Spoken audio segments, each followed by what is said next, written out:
pile à lire s'agrandit, il faut faire quelque chose. Alors, on va participer cette année au Pumpkin Autumn Challenge 2025, organisé comme toujours par Guimauve Terrier. On la remercie pour ces très jolies catégories qu'il nous a concoctées pour le challenge de cette année. C'est un challenge littéraire qui s'organise autour d'une passion commune, la lecture, et de l'automne, qui est certainement la période de l'année que j'aime le moins. Mais grâce au Pumpkin Autumn Challenge, j'arrive à rentrer dans cette période avec beaucoup de douceur, d'indulgence et avec de belles lectures très souvent. Donc c'est un challenge très inspirant et encourageant pour sortir des livres de sa palle et de mettre un petit coup de pied dedans. Donc je vous propose aujourd'hui de vous présenter ma pioche à lire parce que bien que la plupart de mes livres que je dois lire sont stockés actuellement en box et absolument inaccessibles, j'ai quand même une petite étagère chez moi où il y a des livres et figurez-vous que j'ai trouvé de quoi bien remplir les catégories. C'est pas dit que je lirai tout, c'est même certain que je ne lirai pas tout, mais je suis quand même très contente de participer cette année à ce challenge et j'espère donner mon maximum pour avancer un petit peu dans les lectures et pour vous en parler, peut-être vous faire connaître des livres. Et vous allez voir qu'étant une lectrice assez éclectique, il y a de tout. Il n'y a pas que des livres cosy ou spooky, du gothique et du dark. Il y a vraiment de tout, donc j'espère que ça va vous plaire. Moi, en tout cas, la plupart de ces livres me font vraiment très très envie, je vous le dirai en temps et en heure. Lesquels j'ai envie de lire, lesquels j'ai un petit peu moins envie de lire, mais qu'il faudrait que je sorte quand même de ma palle, ou en tout cas qui me font peur très souvent, parce que c'est des pavés ou parce que c'est des livres un peu ardus. Donc là, voilà, on va y aller vraiment sans filtre et on va concocter cette petite pile à lire ou pioche à lire pour le Pumpkin Autumn Challenge. Alors c'est parti. Dans le premier volet du challenge, Guimauve nous propose, comme chaque année, de passer un automne frissonnant avec différentes catégories. Tout d'abord, Monster Mash, où les mots-clés sont Halloween, créatures, classique, danse et comédie. Et là-dedans, j'ai sélectionné un classique que j'ai très très très envie de lire. Ça fait une éternité que je n'ai pas relu du Dostoïevski, donc j'aimerais beaucoup lire le double, que je n'ai jamais lu encore. Ça fait partie de ces rares romans de Dostoïevski que je n'ai pas lu, et il est question de la folie d'un homme. J'ai hyper hâte de lire ce livre, donc celui-là, je pense qu'il va y passer assez facilement. J'ai aussi un plan B pour cette catégorie. Si jamais je ne parviens pas à lire le double, je vais y caser ma lecture actuelle, que sont Les Diables de Joe Abercrombie, puisqu'il est question ici de créatures monstrueuses, plus ou moins marrantes. En fait, c'est un ouvrage assez rigolo.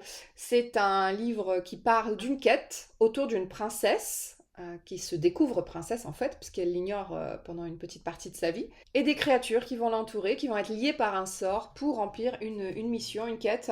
C'est assez sympa et c'est médiéval, voilà. Donc c'est pour ça que j'aurais pu le mettre dans une autre catégorie, je vais certainement donc en reparler dans cette vidéo. La deuxième catégorie s'appelle Seriez-vous capable de l'arrêter? Ici, il est question de lire un thriller, une enquête, un roman à suspense, des livres qui parlent d'identité, de paradoxe, ou encore un manga ou un livre de philosophie, ou en tout cas un livre qui parle de philosophie. Ici, il y a énormément de livres que j'aimerais lire dans cette catégorie. Tout d'abord, Olivier Ball avec Roche de sang. Donc là, on est purement dans la catégorie thriller. J'aimerais beaucoup aussi lire Les brumes du lotus noir de Pierre Martin, qui est un tome 1. C'est un livre un peu à suspense, un livre d'ambiance, une enquête policière qui se passe dans le Quimper de 1905 avec des meurtres rituels. Pourquoi ne pas sortir aussi un de mes auteurs chouchous qui est Dawn Winslow avec le prix de la vengeance. Ici, une opératrice téléphonique, vous savez, pour les urgences du 911 en Louisiane, reçoit un appel qui parle de la disparition d'un homme des forces de l'ordre. Et il s'avère qu'elle est de sa famille. Donc autant vous dire qu'elle va pas du tout laisser passer ça et qu'elle va se venger dans ce roman. J'adore les livres de Dawn Winslow qui parlent la plupart du temps de narcotrafic. Là, il est question d'une vengeance et d'une histoire qui se passe dans l'une des régions d'Amérique qui me fascine le plus. Donc j'aimerais beaucoup, beaucoup lire ce Dawn Winslow. Sous le mot enquête, figurez-vous que j'ai depuis un petit moment déjà le Bugalet de Braise dans ma palle. Donc là, c'est l'affaire d'un chalutier qui a disparu, une affaire qui n'a toujours pas été résolue, une enquête qui n'est toujours pas terminée. Donc voilà, où des marins-pêcheurs ont coulé dans la Manche en 2004. Donc là, il me tarde aussi de le découvrir, d'autant plus que j'ai un exemplaire dédicacé par son auteur, Pascal Baudéré. La catégorie suivante s'intitule Ceux qui ignorent qu'il n'existe pas. Alors ici, il est question de fatalité, deuil, esprit, fragment, secret, combat, peintresse, art ou œuvre française. Alors, sous la catégorie deuil, je ne vous dis pas depuis combien d'années j'ai ce livre dans ma palle, mais c'est certainement depuis le lycée, donc il y a déjà au moins 25 ans. C'est le Boris Akounine et Grigory Tcherchivili, je crois que c'est son vrai nom.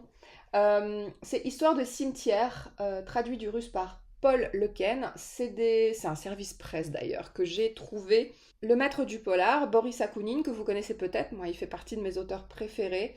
Il est fasciné par la mort. Et donc dans Histoire de cimetière, il convoque son alter ego, Grigory Tcherchivili. En fait, c'est son autre nom tout simplement, c'est son vrai nom. Pour emmener son lecteur en excursion à travers 6 de ses cimetières préférés. Le vieux cimetière Donskoï à Moscou, Highgate à Londres, le Père-Lachaise, le cimetière étranger à Yokohama, Greenwood à New York et le cimetière juif du Mont des Oliviers à Jérusalem. Il a écrit des nouvelles inspirées par ces lieux avec de l'humour et un grand plaisir. Il nous livre des histoires de fantômes, de trésors cachés et de mystères inavouables. Donc ça, vraiment, j'ai envie de le lire, mais il traîne dans ma bibliothèque depuis tellement d'années, si vous saviez. Je ne sais pas si je vais le lire, mais si je le lis pas pour le pumpkin, et bah, ce sera pas pour tout de suite. J'aimerais beaucoup aussi lire une œuvre française, c'est Don Juan de Molière, que j'aimerais relire en fait. Pareil, il me fait de l'œil. Donc voilà, ça va être très très vite lu, et je pense que celui-là pourrait très bien y passer. Pour la catégorie suivante, qui s'intitule Les songes maudits de Carmilla, il faut lire des livres, bien sûr, qui parlent de vampires ou de manoirs, en rapport avec la nuit, le surnaturel, le gothique, l'horreur ou encore des nouvelles.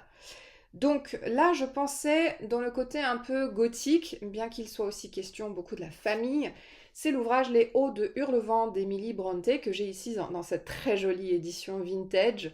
Voilà, il est question de manoir, c'est une œuvre un petit peu gothique quand même, écrite par une très très jeune femme qui n'a malheureusement pas connu le succès avec cet ouvrage immédiatement. Elle vivait dans un grand manoir avec effectivement ses sœurs, les sœurs Brontë, et son frère qui s'enivrait tous les soirs, et elle le retranscrit ici dans un roman, mais voilà, que je n'ai jamais lu. C'est un classique.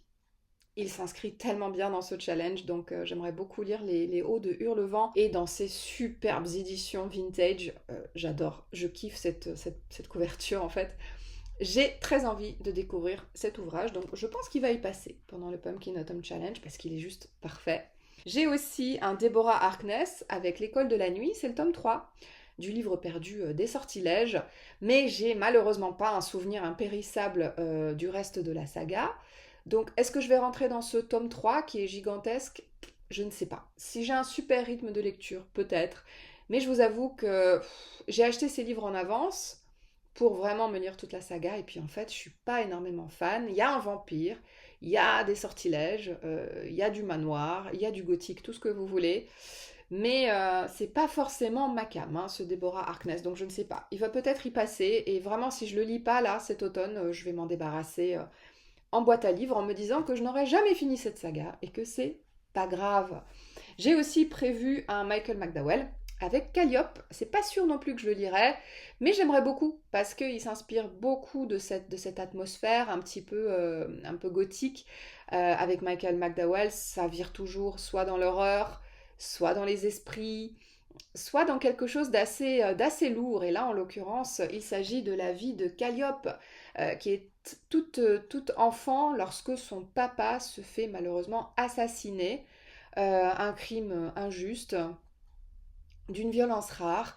Et donc, elle va être ballottée comme ça, d'endroit en endroit. Elle va être prise en main par sa mère et sa tante aussi. Donc, voilà, elle va vivre dans une grande pension de famille, hors du temps.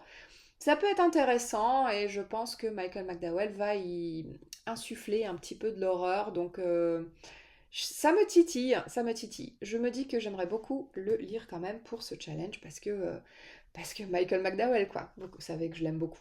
Ensuite, on va basculer du côté de l'automne extraordinaire. Donc ici, notre première catégorie, rubrique, c'est la bonne auberge de la Pierre Levée. Alors là, il s'agit de lire de la fantaisie, une quête, du médiéval, du JDR, du livre dont vous êtes le héros, ou encore un thème musical. Alors, justement, je vous en parlais tout à l'heure, c'est Les Diables de Abercrombie. Pourquoi? Parce que c'est un livre extrêmement loufoque et que ces personnages pourraient presque être sortis d'un jeu de rôle, que ça ne m'aurait pas étonné. C'est vraiment, il y a une quête, on est dans le monde médiéval puisque c'est une Europe ravagée par la peste et les personnages sont assez rigolos, assez loufoques. Donc clairement celui-ci, je pourrais très bien le mettre dans cette catégorie. Beaucoup moins sûr, mais peut-être aussi le Ellis Peters, Le lépreux de Saint-Gilles. Non pas que j'ai pas envie de commencer cet ouvrage, parce que je suis une grosse fan du prêtre enquêteur Cat Fael. En tout cas, à la télévision, je ne l'ai jamais lu en livre, et ça serait l'occasion. Mais ouais, peut-être je vais lire ce lépreux de Saint-Gilles si j'ai du temps devant moi. Ensuite, la deuxième catégorie s'intitule Chaudron, foudre, éclair de lune. Alors ici, on va parler de fantastique, magie, potions, sorcières, infusion, herboristerie, amour, famille. Alors, j'ai super envie, j'ai très très envie d'inclure dans cette catégorie Raspoutine par Isolde Saint-Pierre, Le Fol en Christ, chez Albin Michel. Alors ce livre, je l'ai trouvé en boîte à livres et vraiment, il me fait de l'œil. J'ai très envie de découvrir la vie de Raspoutine, qui a séduit la tsarine, puis le tsar, bref, toute la famille, et qui est un personnage mystique complètement incroyable qui fait fantasmer vraiment nous aujourd'hui, nous qui ne sommes pas forcément de sa génération, et j'ai très très envie de découvrir cet ouvrage. Rien que si je vous lis la quatrième, je veux dire, vous allez avoir d'un coup envie de le lire. Écoutez bien. On le surnommait le débauché. Raspoutine, personnage fascinant et controversé, a nourri les plus terribles légendes. Mais entre le mythe et la réalité, qui était véritablement cet être que la Russie a diabolisé? Fondé sur les rapports de la police secrète du tsar Nicolas II, ce livre extraordinaire révèle pour la première fois un homme du peuple, généreux et simple, prophète aussi et guérisseur à ses jours. Car si Raspoutine séduisit tant la tsarine Alexandra et le tsar, c'est qu'il exprimait le point de vue d'un moujik ordinaire, mais surtout celui d'un Christ, un fol en Christ, adepte d'une secte ancienne pour qui la faute charnelle était nécessaire à la rédemption. Au fur et à mesure que grandissait son influence, les considérables responsabilités que lui confiait le couple impérial finirent cependant par l'accabler, et Nicolas II, influencé par la cour, en vint à se méfier de l'autorité mystique qu'avait sur son épouse un homme à qui l'on prêtait les pires turpitudes. Au-delà de la légende, Isolde de Saint-Pierre, l'auteur de la Magnifique, s'interroge sur cette figure excentrique et marginale, aussi complexe et passionnée que la Russie baroque, archaïque et barbare d'où il venait. Voilà, non mais ce livre, c'est sûr, ça va être mon number one. Je vais le lire, c'est sûr, pendant ce challenge. C'est clair qu'il va y passer. J'ai aussi prévu de lire tout simplement l'ouvrage Sorcière de Mona Chollet, suite à ma visite de l'exposition du même nom à Pont-Aven. Donc là, c'est un essai qui parle tout simplement de l'évocation et de la force des femmes. Et c'est signé de Mona Chollet. C'est sorti en quelle année ça? En tout cas, il est passé partout sur les réseaux, celui-là. Par contre, c'est écrit tout petit. Il me fait un petit peu peur. On va voir. Je vais essayer de le lire en tout cas pour ce challenge. Et enfin, il y a un autre ouvrage qui me fait extrêmement envie. Un peu dans la même veine que Raspoutine. Là, il s'agit de La Muse ténébreuse de Charles Baudelaire par Raphaël Confiant. Donc c'est une femme qui a inspiré l'auteur des Fleurs du Mal, à qui on prêtait aussi pas mal d'influence sur l'homme qu'il était. Donc voilà un petit peu pour ces différentes catégories. La catégorie suivante, c'est certainement celle qui m'a posé le plus de difficultés. Les mots-clés sont fête, gourmandise, réconfort, joie, diversité, singularité, empathie et vivre ensemble. Donc là, quelque chose de très cosy, très festif, etc. Alors, j'ai pas grand-chose, mais j'ai pensé aux mots-clés gourmandise et aussi le vivre ensemble. Donc avec tout d'abord Alfie de Christopher Buix, un ouvrage où une intelligence artificielle est achetée par une famille et va petit à petit s'immiscer dans sa vie. C'est extrêmement drôle, j'ai commencé à le lire d'ailleurs, et celui-là il va y passer parce que c'est un livre qui se lit très très vite. C'est un peu le journal intime d'Alfie, cette intelligence artificielle. Et le second ouvrage que j'ai sélectionné pour ce challenge, c'est Peut-on encore manger des bananes de Mike Berners-Lee. Ici, un ouvrage de vulgarisation scientifique sur la quantité chiffrée d'émissions de CO2 selon les différents choix de consommation que nous faisons au quotidien, tels que manger une pomme ou encore prendre le vélo pour aller travailler au lieu de la voiture. Donc ça va calculer tout simplement nos émissions de CO2. Je pense que celui-là va rester aux toilettes pendant 3 mois et que je vais le feuilleter. Parce qu'à lire, ça doit être un peu chiant, mais je pense qu'il va un peu m'aider aux toilettes. Voilà, donc je compte beaucoup là-dessus. Pour la catégorie suivante qui s'intitule Latte, une variation sophistiquée et crémeuse, c'est tout simplement lire un livre avec une couverture marron et beige, rappelant un petit peu la couleur d'un latte à la cannelle et au cardamome. Donc, j'ai pensé à 2 livres. Il y en a un, c'est un tout petit livre qu'on m'a chaudement conseillé, que j'ai acheté du coup chez Emmaüs. Théodore Monod, Méharé, donc c'est un récit de voyage. Théodore Monod a parcouru le désert pendant 70 ans et donc il nous entraîne à travers ses raids à dos de chameau, à travers la Mauritanie et le sud marocain. Donc c'est le paysage et la végétation qui l'influencent. Ça a l'air juste fascinant et vraiment celui-là, vu les couleurs de la couverture aussi, il s'inscrit très bien dans cette rubrique du challenge. Et le second, c'est Dee Brown, Enterre mon cœur, un ouvrage qui aura voyagé avec moi. Il est si volumineux. La couverture est très très belle, ceci dit, c'est un livre très vintage. Je pense que c'est les éditions France Loisirs. Enterre mon cœur est le premier récit de la conquête de l'Ouest américain vu du côté indien. Donc il aurait pu aussi s'inscrire dans une autre catégorie beaucoup plus engagée de ce challenge. Mais Enterre mon cœur a aussi une couverture aux parfaites couleurs de l'automne. Donc voilà. Donc je pense que celui-là pourrait y passer aussi et il me tente énormément. J'ai très rarement lu des livres qui parlent de l'oppression des Amérindiens. Donc il me tente énormément. Le dernier volet de ce challenge, vraiment pas le moins intéressant, c'est Automne rayonnant, avec des catégories où vraiment, là, j'avais pas mal de choses et beaucoup de livres très très intéressants à lire. Donc dans la première sélection, qui s'appelle Je ne couperai pas mes cheveux, je ne parlerai pas moins fort, il est question de mythologie, chasseresse, liberté, émancipation et féminisme. Alors là, répondant à au moins 2 ou 3 mots-clés de cette catégorie, j'ai sélectionné Pénélope, Reine d'Ithaque de Claire North, un ouvrage que je viens d'acquérir et qui a l'air juste incroyable. Donc mariée au roi Ulysse, elle était souvent amenée à gérer le pays toute seule. Et voilà, du fond de son palais, où il y a pas mal d'intrigues, pas mal d'hommes aussi autour d'elle, on découvre une femme assez forte, voilà, une femme qui devait s'occuper d'un État. Donc il me tarde de découvrir les aventures de Pénélope à travers cet ouvrage qui a reçu de très très belles critiques.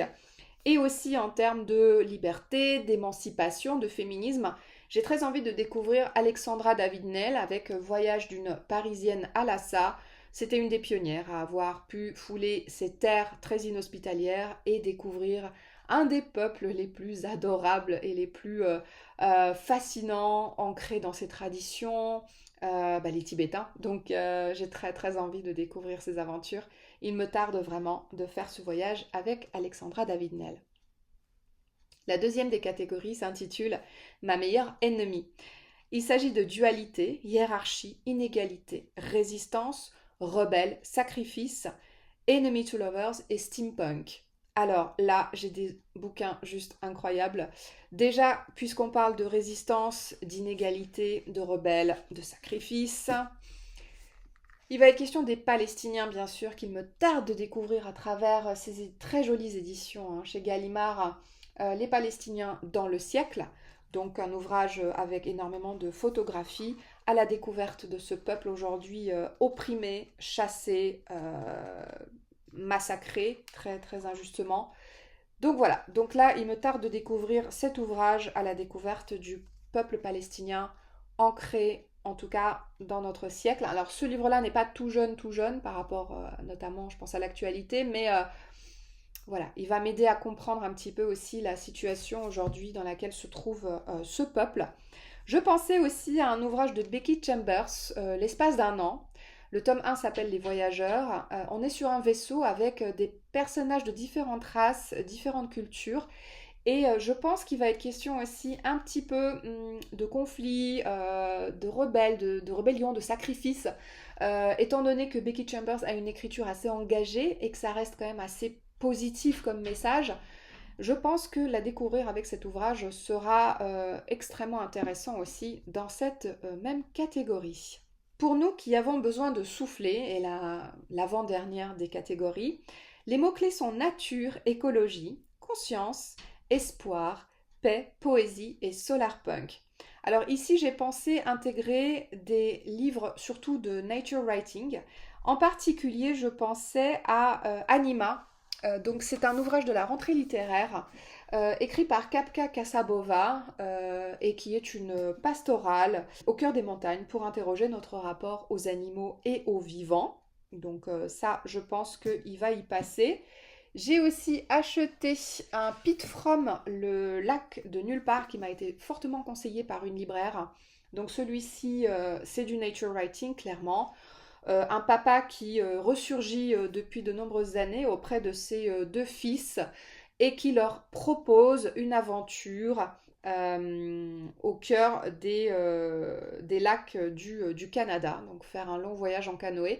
Et là, il va être question aussi, voilà, je pense, un petit peu de suspense, de relations familiales un petit peu toxiques. Donc ça, apparemment, c'est une énorme claque. J'ai très envie de découvrir ce Pete From. Alors, pourquoi ne pas intégrer aussi sous le mot écologie, lorsque le dernier arbre de Michael Christie, qui me fait extrêmement de l'œil depuis déjà un paquet d'années, en fait, qu'il traîne dans ma bibliothèque, mais il me fait peur de par sa longueur. Voilà, peut-être que j'arriverai à l'intégrer dans ce challenge, en tout cas je l'espère, on verra. Là il est hautement question d'écologie, d'arbres, de transmission aussi, et des différentes catastrophes naturelles auxquelles nous allons tout droit. Et enfin, dans la toute dernière catégorie, rester tout le temps avec Wendy, il y a les mots amitié, animaux, soins, aventurière, changement, jeunesse et BD. Alors, pour la BD, le seul ouvrage de cette sélection, et la seule BD actuellement disponible dans mon étagère, c'est, moi, tout ce que j'aime, c'est les monstres. Donc celui-là, j'aimerais beaucoup le savourer très lentement, parce que c'est intégralement crayonné au stylo bic. C'est un chef-d'œuvre, hein, cette BD, paraît-il. Après, je ne sais rien de la thématique et je ne veux pas en savoir plus. Donc celui-là, je pense qu'il va y passer. Il est juste parfait pour cette période automnale. J'aimerais beaucoup aussi découvrir l'œuvre qui s'intitule Beach. Alors, voici l'ouvrage. C'est de Lucy Cook. Et celui-là parle du pouvoir des femelles dans le monde animal. C'est un ouvrage de vulgarisation scientifique autour des animaux femelles. Voilà, c'en est tout pour cette sélection. Franchement, c'est déjà pas mal. Vous voyez, il y a pas mal de livres qui me font très très envie. Je voulais faire un gros, un gros tour de ces différents ouvrages. Dites-moi si vous allez participer vous aussi à ce challenge. Est-ce qu'il y a des livres que vous avez vus, que vous possédez aussi, que vous auriez aimé lire avec moi? Dites-le moi en commentaire parce que je suis toujours ouverte à des lectures communes. D'ailleurs, se prépare une lecture commune du Becky Chambers. Donc, si vous êtes intéressé, faites-moi signe. Et puis, d'ici là, faites de très très bonnes lectures. Commencez bien le challenge. Même si vous ne le faites pas, eh ben, faites de très très bonnes lectures quand même. Et n'hésitez pas à venir un petit peu papoter en commentaire, ça me ferait très très plaisir. Et je vous dis à une prochaine vidéo avec grand plaisir où je vais vous parler un peu de tous ces livres et de l'avancée de mes lectures. Des gros bisous, portez-vous bien. À une prochaine!